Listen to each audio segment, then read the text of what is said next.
ಸಹನಾ ಅಕ್ಕ ಇಲ್ಲ ಅನ್ನೋ ಸುದ್ದಿನ ಯಾರಾದ್ರೂ ಸುಳ್ಳು ಅಂತ ಹೇಳ್ಬಾರ್ದ? ಅಕ್ಕ, ನೀ ನಮ್ ಜೊತೆ ಇಲ್ಲ ಅನ್ನೋದನ್ನ ನಾನು ಹೇಗ್ ಒಪ್ಕೊಳ್ಳಿ? ಸಹನಾ ಅಕ್ಕ ಇಲ್ಲ ಅನ್ನೋದು ಇಷ್ಟೊತ್ತವರೆಗೂ ನನ್ನ ತಲೆಗೆ ಮಾತ್ರ ಹೋಗಿತ್ತು. ಆದ್ರೆ ಈಗ ನನ್ ಮನ್ಸಿಗೆ ಅರ್ಥ ಆಗ್ತಿದಂಗೆ ನನ್ಗದನ್ನ ಸಹಿಸ್ಕೊಳಕ್ ಆಗ್ತಿಲ್ಲ ಶ್ರೀ. ಹಂಗಂದ್ರೆ ನನ್ ಕೊನೆ ಉಸಿರು ಇರೋವರೆಗೂ ನನ್ನ ಅಕ್ಕನ ಇನ್ಯಾವತ್ತೂ ನೋಡಕ್ ಆಗಲ್ಲ ಅಲ್ವಾ?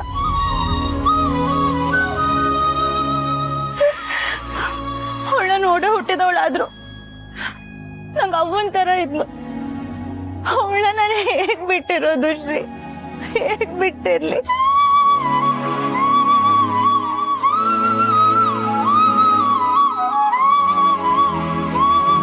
ಏನೇ ಆದ್ರೂ ಸಾವನ್ ತಡೆಯೋ ಶಕ್ತಿ ಮನ್ಸಂಗೆ ಇಲ್ಲಲ್ಲ ಮಿಸ್.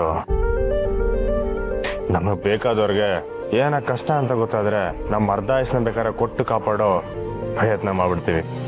ಆದ್ರೆ ಆ ಶಕ್ತಿ ನಮ್ಗಿಲ್ವಲ್ಲ ಮಿಸ್. ಹುಟ್ಟಾಗಿಂದ ಇಲ್ಲಿವರೆಗೂ ಸಹನಾ ಅಕ್ಕ ತನ್ನ ಜೀವನದಲ್ಲಿ ಯಾವತ್ತೂ ಖುಷಿ ಅನ್ನೋದೇ ನೋಡಿಲ್ಲ. ಈಗ್ಲೂ ಕೊನೆಗೆ ಕಷ್ಟದಲ್ಲೇ ಪ್ರಾಣ ಬಿಟ್ಬಿಟ್ಲು. ಅದನ್ನ ನಾನು ಹೇಗ್ ಸಹಿಸ್ಕೊಳ್ಳಿ ಶ್ರೀ? ಅವಳು ಇತ್ತೀಚೆಗೆ ಗಟ್ಟಿ ಆಗಿದ್ನ ನೋಡಿ ನಂಗೆ ತುಂಬಾ ಖುಷಿ ಆಗ್ತಿತ್ತು. ಆದ್ರೆ ಹಿಂದೆ ಇದ್ದಿದ್ದ ತಯಾರಿ ಇದಕ್ಕೆ ಅಂತ ಈಗ ಗೊತ್ತಾಗ್ತಿದೆ. ಎಲ್ಲರೂ ನನ್ನ ಗಟ್ಟಿ ಹುಡುಗಿ ಅನ್ಕೋತಾರೆ. ಆದ್ರೆ ನಾನೇನಾದ್ರೂ ಸಹನಾ ಅಕ್ಕನ ಪರಿಸ್ಥಿತಿಲಿ ಇದ್ದಿದ್ರೆ ಯಾವತ್ತೂ ಮನೆ ಬಿಟ್ಟು ಹೋಗೋ ನಿರ್ಧಾರ ತಗೋತಿರ್ಲಿಲ್ಲ. ನೀನ್ ಯಾಕಕ್ಕ ಇಂಥ ನಿರ್ಧಾರ ತಗೊಂಡೆ? ಸಮಾಧಾನ ಮಾಡ್ಕೊಳ್ಳಿ ಮಿಸ್. ಈಟ್ಬುರ್ನೆ ನಮ್ನೆಲ್ಲ ಬಿಟ್ಟೋವರ್ ಅನ್ನೋದು ನಂಬೋದು ಕಷ್ಟನೇ. ಆದ್ರೆ ಕಣ್ಮುಂದೆ ಹಿಂಗೆಲ್ಲ ಆದ್ಮೇಕೆ ನಂಬೇಕಲ್ವೇ? ನಿಮಗ್ ಗೊತ್ತಾ ಶ್ರೀ, ಅಕ್ಕ ನಂಗೋಸ್ಕರ ಸುಮ್ಮಂಗೋಸ್ಕರ ತಾನು ಓದೋದ್ನೇ ಬಿಟ್ಬಿಟ್ಲು. ಅವನ್ ಸ್ಥಾನದಲ್ಲಿ ನಿಂತು ನಮ್ಮಿಬ್ರಿಗೂ ಸಹಾಯ ಮಾಡಿದ್ಲು. ಆದ್ರೆ ನಮಗ ಅವಳ ಜೀವನ ಸಹಾಯ ಮಾಡಕ್ ಆಗ್ಲಿಲ್ವಲ್ಲ. ಮಿಸ್ಸೋ, ನೀವೇ ಹಿಂಗ್ ಹೇಳ್ತಿದ್ರೆ ಇನ್ ಅವನ್ ಸ್ಥಿತಿ ಹೆಂಗೋ ಅನ್ಸ್ತೈತೆ. ಸಮಾಧಾನ ಮಾಡ್ಕೊಳ್ಳಿ ಮಿಸ್ಸೋ. ಸಹನಾ ಅಕ್ಕ ಮತ್ತೆ ಅವ್ವ ಇಬ್ರು ಕಷ್ಟ ಪಡಕ್ಕೆ ಹುಟ್ಟಿದ್ರು ಅನ್ಸುತ್ತೆ.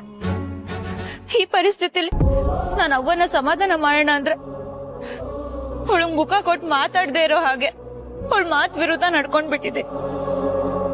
ಶ್ರೀ, ಇವಾಗ ಏನಾದ್ರೂ ಒಂದ್ಸಲ ನಂಗೆ ಅವ್ವನ್ ಮನೆಗೆ ಹೋಗೋ ಅವಕಾಶ ಸಿಕ್ಕಿದ್ರೆ ನಾನು ಇನ್ಯಾವತ್ತೂ ಅವಳನ್ನ ಬಿಟ್ಟು ಎಲ್ಲೂ ಹೋಗಲ್ಲ. ಅವಳ ಮಡ್ಲಲ್ಲೇ ಮಗು ತರ ಮಲ್ಕೊಂಡ್ಬಿಟ್ಟೆ.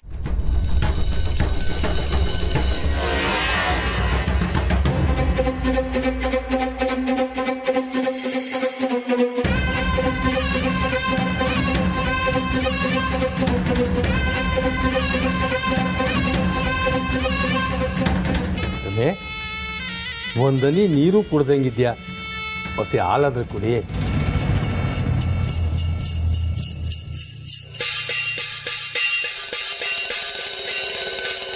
ಹಾಲ್ ಕುಡಿಯಕ್ಕೆ ಸತ್ತಿರೋದು ಅವಳ ಸತ್ರು ಅಲ್ಲ, ಅವಳ ಮಗಳು.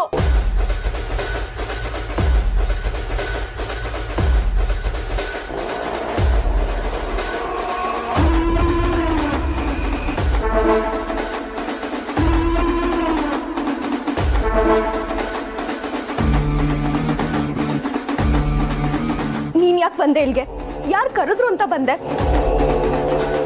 ಯಾಕೆ ಕರಿಬೇಕು ಸುಮ?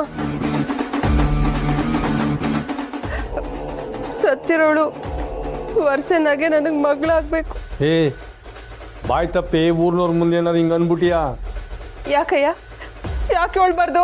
ಬಂಗಾರದಂತ ಮಗಳಿಗೆ ಹಿಂಗ ಮಂತ್ರದ ಆಟ ಕಟ್ಟೋ ಅವ್ವಾನ ಅಂತ ಬಹಿಷ್ಕಾರ ಊರಿಂದ ಓಡಿಸ್ತಾರೆ. ಊರ್ನವ್ರ ಮುಂದೆ ಈ ಮನೆ ಹಾಳಾಗೋಗ್ಲಿ, ಇವ್ರ ವಂಶ ನಿರ್ವಂಶ ಆಗ್ಲಿ ಅಂತ ಮಣ್ ತೂರಿದ್ದನ್ನ ಯಾರು ನೋಡಿಲ್ಲ ಅನ್ಕೊಂಡಿದ್ದ. ನನ್ ಗಂಡನ ಮಗನ ಕಿತ್ಕೊಂಡಂಗೆ ನಿನ್ ಮಕ್ಕಳು ನಿನ್ನ ಬುಟ್ಟೊಂಡೋಯ್ತಾರೆ. ನೀವು ಸಂದಾಗಿರಲ್ಲ, ಹಾಳಾಗಿ ಹೋಯ್ತೀರಾ, ನಾಶ ಆಗೋಯ್ತೀರಾ. ನನ್ ಸಾಪ ನೀವು ತಟ್ಟೆ ಇರಕ್ಕಿಲ್ಲ, ಹಾಳಾಗಿ ಹೋಗಿ.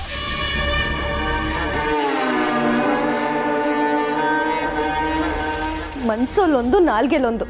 ನಿನ್ನಷ್ಟು ಕೆಟ್ಟ ಕ್ರಿಮಿ ಈ ಭೂಮಿಲೇ ಯಾವ್ದೂ ಇಲ್ಲ ಅನ್ಸುತ್ತೆ. ಸುಮಾ, ನೀನೇನು ಹೇಳಿದ್ರುವೆ ನಾನು ಕೋಪ ಮಾಡ್ಕೊಳಕ್ಕಿಲ್ಲ. ಯಾಕೆಂದ್ರೆ ಮೊದಲೇ ನೀನು ಅಕ್ಕ ಸತ್ತಿರೋ ದುಃಖದಾಗಿದ್ಯಾ. ನನ್ಗಂದು ನೀನ್ ಸಮಾಧಾನ ಮಾಡ್ಕೊ. ಪುಟ್ಟಕ್ಕ, ಈ ವಯ ಹೇಳ್ದಂಗೆಲ್ಲ ನಾನು ನಡ್ಕೊಂಡಿದ್ದಿಟ್ವೆ. ಆದ್ರೆ ಸಹನಂಗೆ ಹಿಂಗಾಗ್ಬೇಕು ಅಂತ ನಾನು ಯಾವತ್ತ ಅನ್ಕೊಂಡಿಲ್ಲ ಪುಟ್ಟಕ್ಕ. ನೀನಾನ ನನ್ನ ಮಾತು ನಂಬು ಪುಟ್ಟಕ್ಕ. ನಿನ್ನ ಸಂಕಟಕ್ಕೆ ಯಾವುದು ಸಮ ಅಲ್ಲ ಅಂತ ನನಗೆ ಗೊತ್ತೈತೆ.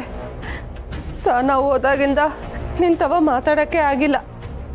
ಅದಕ್ಕೆ ಒಂದು 4 ಸಮಾಧಾನದ ಮಾತಾಡವ ಅಂತ ಬಂದೆ. ಬಂದಾಯ್ತಲ್ಲ, ನೋಡಾಯ್ತು, ಮಾತಾಡಾಯ್ತಲ್ಲ, ಹೋಯ್ತಾರ.